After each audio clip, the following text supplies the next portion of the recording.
Hello' everyone, আজি মই বনাবলৈ গৈছোঁ ভতুৱা শাকৰ পকৰি। যাৰ কাৰণে লৈছোঁ মই এমুঠি ভতুৱা শাক, ধনিয়া পাত আৰু লৈছোঁ পিঁয়াজৰ ঠাৰি। এইখিনি ধুনীয়াকৈ ধুই কাটি এনেদৰে বাতি এটাত লৈ লৈছোঁ। তাত দিছোঁ মই বেচন অকণমান, নিমখ অকণমান আৰু হালধি। এইবোৰ আপোনালোকে সোৱাদ অনুসৰি দিব। আৰু দিছোঁ এয়া ধনিয়া আৰু বেকিং চ'ডা অকণমান।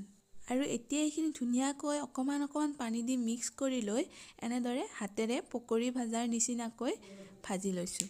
আচলতে মই ভতুৱা শাক নৰ্মেলি ভাজিলে ইমান এটা খাই ভাল নাপাওঁ, কিন্তু এনেদৰে পকৰি বনালে খাই খুবেই বেছি ভাল পাওঁ। গতিকে এনেদৰে পকৰিকেইটা মই তেলত ধুনীয়াকৈ মচমচীয়া হোৱালৈ ভাজি লৈছোঁ।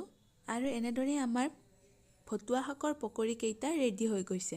আপোনালোকে এয়া ভাতৰ লগত হওক, চাহৰ লগত হওক, সকলোৰে লগত খাব পাৰে। গতিকে যদি ৰেচিপিটো ভাল পালে ট্ৰাই কৰি চাব আৰু কমেণ্ট কৰি জনাব। Bye bye.